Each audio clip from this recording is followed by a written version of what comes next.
Chapter one is on the basics of dynamics of leadership. I really like this graphic here because I think it's a great visual to differentiate, the words leader and boss. Even though we use the term boss, for our supervisors, sometimes it can have a negative connotation.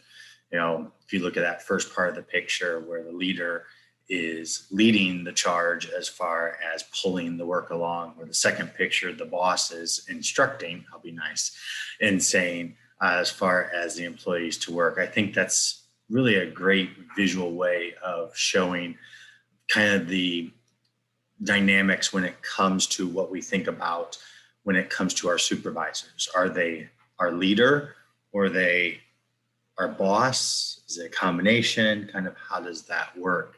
Hopefully you'll find that you are looking to be the leader as opposed to being the boss. So leader versus manager. Again, just like the term boss, we use these terms interchangeably, although manager doesn't necessarily have that negative connotation that boss does. And actually, leader and manager, when we're going to talk about that pretty soon, there's different functions between what a leader does, what a manager does, and it really does embody the same person, or hopefully it embodies the same person. But how do we go about making sure that us as culinarians are developing ourselves into the managers and leaders that our industry needs? A couple of other pictures I always like to show off, and just again, food for thought, so to speak of. So John Quincy Adams is noted with saying, if your actions inspire others to dream more, learn more, do more, and become more, you are a leader. And that's, I hope, what you are aspiring to as the future leaders of the industry, whether it be here in Central Illinois or beyond. The other thing is be a leader, not a boss. And you can you can see, the boss drives employees instead of coaches them. They depend on authority instead of on the goodwill of the employees. Bosses inspire fear sometimes instead of generate enthusiasm. Bosses use I instead of we. The boss, of course, knows how it's done, but the leader shows how it's done. The boss can use people for the advantage, where the leader is developing people, you're developing the employees. Bosses take credit as opposed to giving credit. The boss commands instead of asking.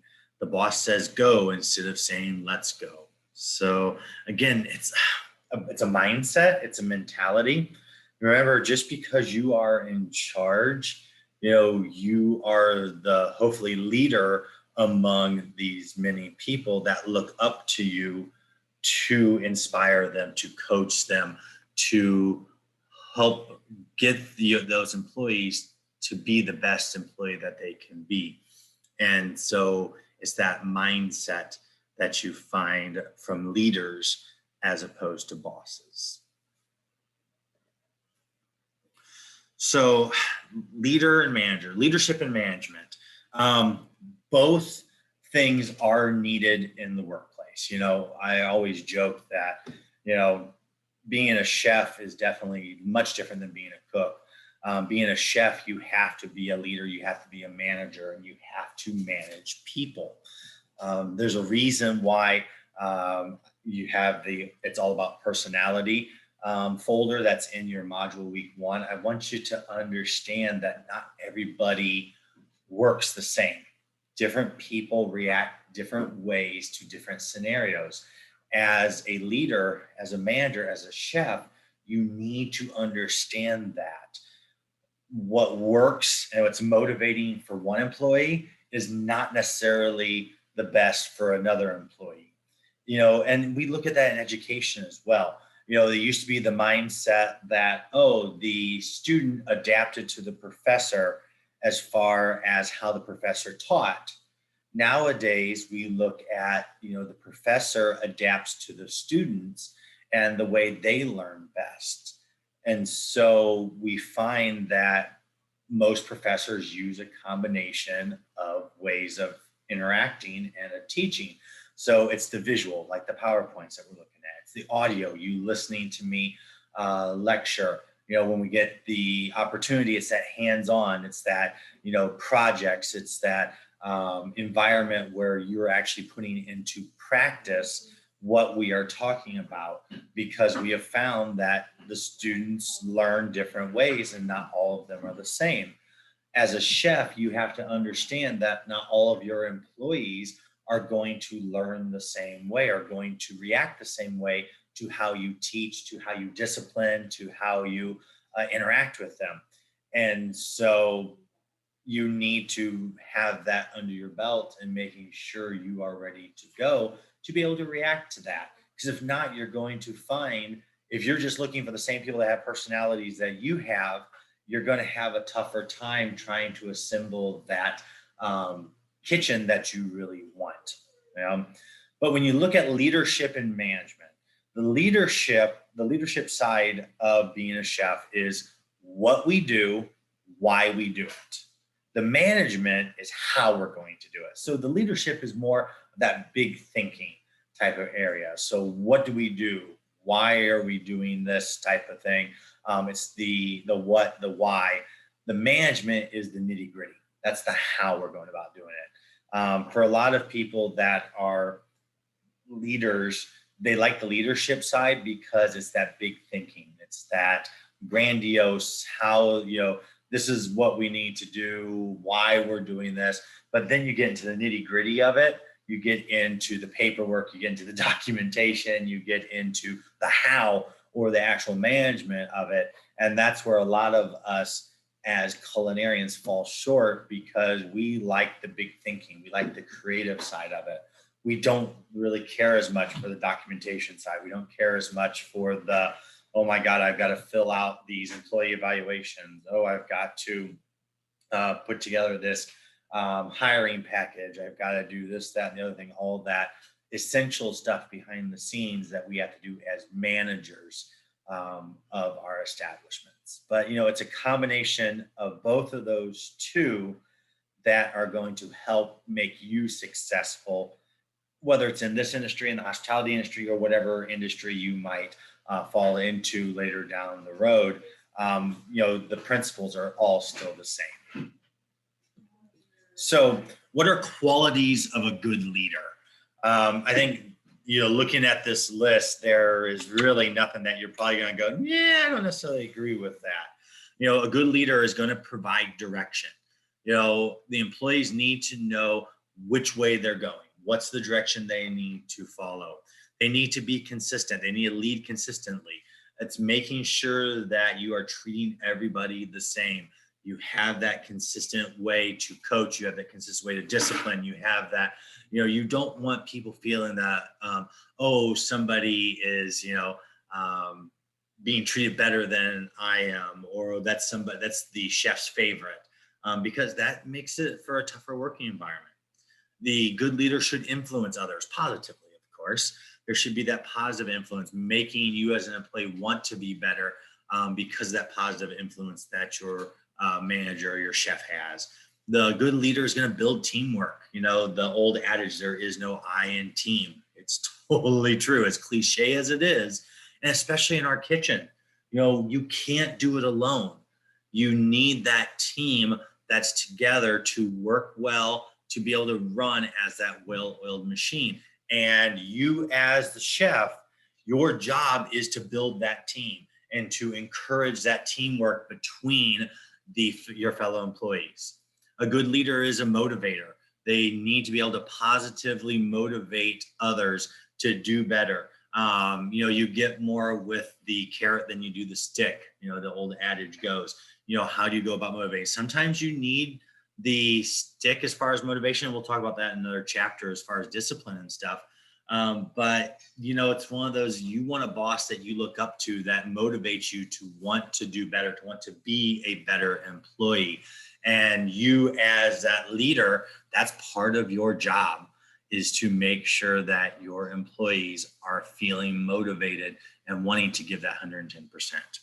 You're a coach. You are developing the skills, whether they're the hard skills in the kitchen or the soft skills as interpersonal relationships, communication, things along those. That's another good quality of a leader.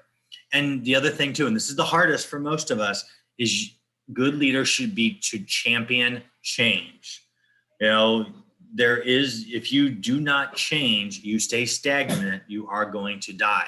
That doesn't mean that change has to happen all the time, but you have to be open to change and understanding that it's not going to be the same as it was 5 years ago. Shoot, COVID has told us you have to be a champion of change as a leader, because COVID has totally changed how we do everything. You know, obviously the education system we have changed, and you know, because of COVID, obviously our industry as a hospitality industry has changed, how we approach things, how we do things. You've got one of two choices. You know, you can be like, I'm not changing, and you know, this is the way we've always done it. And unfortunately, statistically, you are going to die. I mean, that business is going to die. It's just a statistic and how it works. If you adapt, if you are changing and you're going with that flow, you're adapting to what the situation demands, that can help you thrive. But you know what? It takes a good leader to make that happen. So Exhibit 1.3 in your book gives you some great leadership skills and abilities for managers, whether it's in interpersonal skills, how you communicate. And we're going to get into these a lot more in future chapters. But this is just kind of that overview of what we're going to be looking at this 8 weeks together. And then, of course, the other side of that is the employee development. Because as I said, you know, as a chef, you're not only a great cook, hopefully, but you're also hopefully a great leader, a great manager. And that's where it can get tricky. I always tell students, if you ever have an opportunity to take like an intro to psychology class here at the college or elsewhere, please do it. Not only because it can take care of your social science requirement for here at the college if you need it, but also, you know, like you're hearing now, you're working with people. And if you know how other people tick and you can be aware of what motivates them, what demotivates them, and, you know, knowing not everybody works the same, it's going to help you be a better manager. So another thing we're going to look at in our 8 weeks together is the process of management, the management process. And it's broken down into different segments. So there's the planning phase. Then once you've got it planned, then we got to organize it. Then there's coordination, staffing, directing, controlling, and evaluating. All of those are part of the basic management process. As I said, not just for the restaurant industry, not just for the hospitality industry. These are concepts that go across the board in whatever industry people might be in, and even in their volunteer time and groups and things like that, you can apply these management processes to those as well. Now, within the process, you also have different styles. And so there's 4 basic types of management styles. There's the autocratic, bureaucratic, democratic, and laissez-faire. And each of them have their own description and what they're used for. So you can see autocratic is the domineering manager, ultimate authority over employees. You know, that's the one that, you know, is kind of in a kitchen. My running joke is that, you know, a kitchen is not a democracy. It's hopefully a benevolent dictatorship, because there's not enough time to say, okay, let's stop and take a vote on what we should do. It's the chef that's in charge, and what the chef says goes. My running joke with my students is, you know, when chef says jump, you say how high. You know, need to understand that, you know, that is part of that. So in a lot of kitchens, there is an autocratic part to management that comes along with it. Then you also have some other areas that get into it. But when it comes to the day-to-day operations, when it comes to what should this recipe be, it's totally autocratic. This is the rest. This is the standardized recipe that the chef has produced. This is what you're going to make, no deviation from it or anything like that. This is the plate up that is required for this entree. It's an autocratic decision. You don't get to say, oh, I'm going to change it up a little bit and make it my own. No, that's not how that works in a kitchen. Bureaucratic is relying on written rules and regulations, things that are always done by the book. Democratic is treating employees as equals who contribute to the decision-making process. Working together to make sure things are being taken care of and getting that input. And then the laissez-faire is managers who just allow employees to do what they want to do. Those for typically that, of course, would be consultants and subcontractors that are outside that you're not going to be controlling. Now, as a manager, you are going to be using different managerial styles depending on what needs to be done. Obviously, the bureaucratic side, we have to have rules and regulations. There needs to be standard operating procedures on things, and those need to be followed. The democratic side, yes, you want to, from the kitchen standpoint, take your cooks' questions and concerns and stuff into account, get their opinions on things when it's able to be done. Obviously not the heat of battle in a Friday night in the kitchen type of thing, but maybe you are looking at, okay, hey, we're looking to start designing the summer menu. Love to hear some ideas from the staff as far as some items that we could maybe incorporate in summer menu. Give them that motivation and that sense of pride. But in the end, that autocratic also comes into play. So a good manager uses all of these management styles and doesn't necessarily lean too heavily on one over the other. All of them have their place. The problem becomes when you are using the wrong management style for the wrong task at hand. That's where you run into concerns and you run into that discord within your kitchen. Now, leadership ethics is another thing that we'll talk about. So technically, is something illegal? No, but is it ethical? So things that you're looking for in your employees are things your employees are looking for in you. You want to have ethical traits. You want to be known as an honest individual. You want to be known as somebody with integrity, somebody that they can trust. You're loyal. You're fair. You have concern and respect for others. You are committed to excellence. You're not just looking to use the education term. You're not just looking to get by with a C. You want the A. That's what you're pushing for. You want that excellence, that leadership role, reputation and morale and accountability. Because you have to remember, whether you like it or not, as a chef, as a manager, as a leader, you are the role model for your employees. I think those of you that had 150 with me, you've probably heard me talking about, when you, as a professional, you need to be careful what you're doing outside of the work environment, because it can come back to you as a professional. Just because I'm off Friday, Saturday, and Sunday doesn't mean I can go and act stupid and do crazy things, because if you all see it as my students and I'm acting unprofessional, how's it going to be when you see me on Monday and we're back in the classroom type of thing? It's just one of those that you need to be conscientious about, because whether you like it or not, you are the role model for your employees.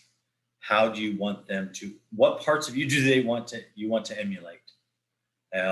So something to think about, that even though it's not illegal, is it considered ethical? And if people were asked to rate you on these different things, how honest they think you are, what your integrity is, your trustworthiness, would they mark you high on those? And if not, which ones wouldn't they? And obviously I don't need you to email me, your answers or anything, but which ones do you need to work on?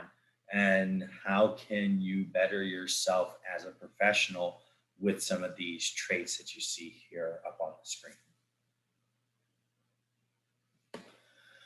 Oh, professionalism. As part of the professionalism, we look at how we can be effective communicators, your technical competence, and of course, legal considerations all fall into play. And again, we'll get more in depth with this in future chapters, but it just kind of gives you a little bit, of an idea.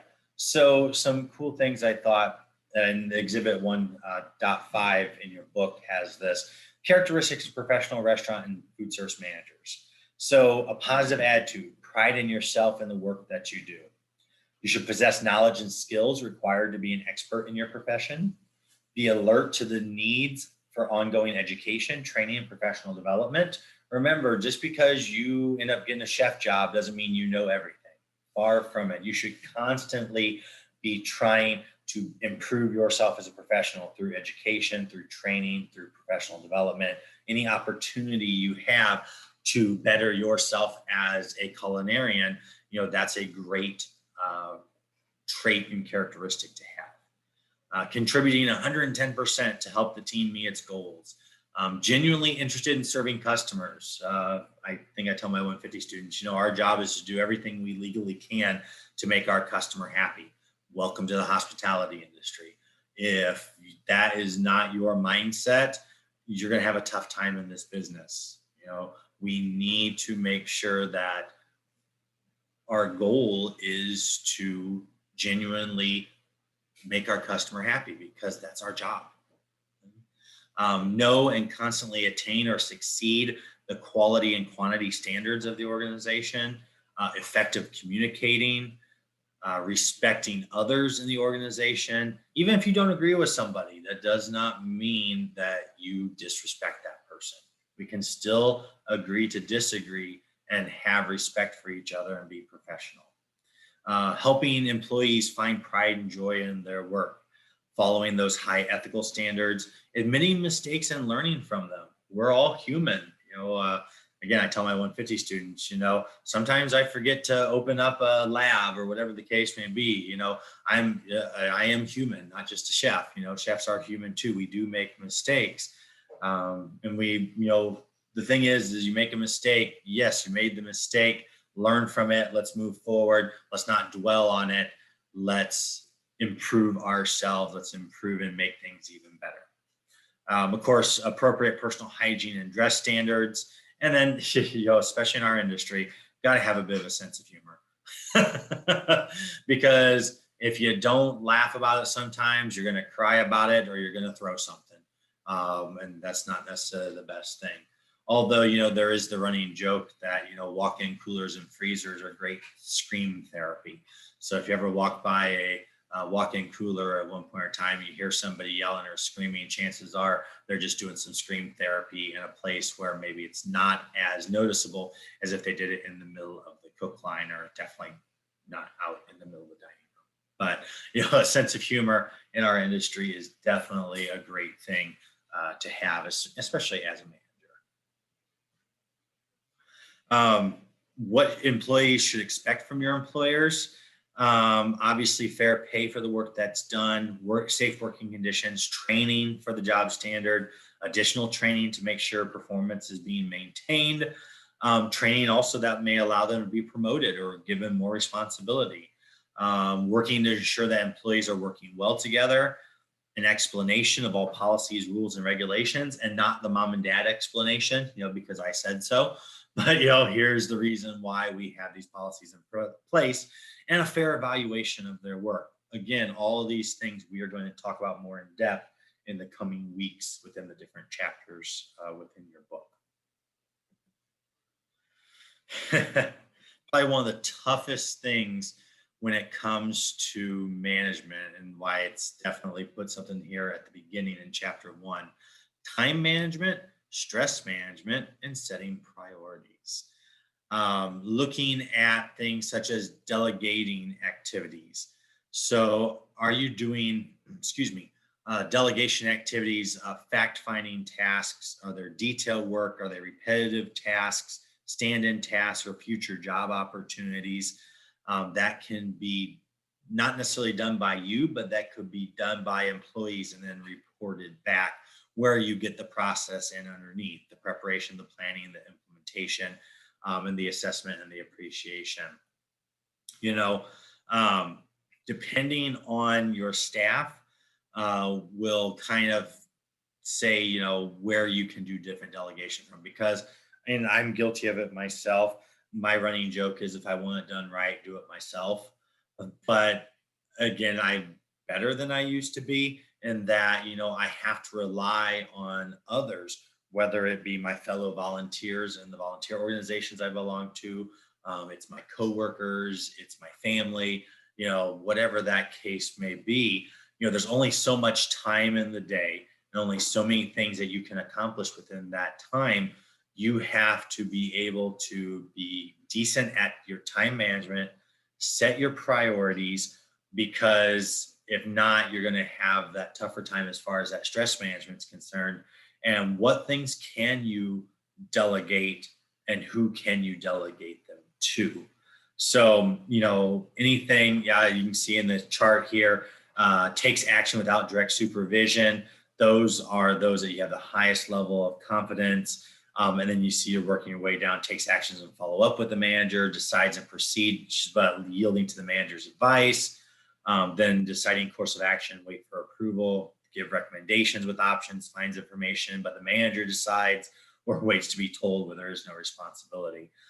When you are looking at delegation activities to your employees, what level of delegation do these employees fall under?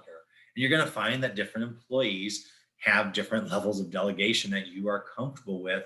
And in turn, these different delegation activities that, doesn't necessarily need to be done.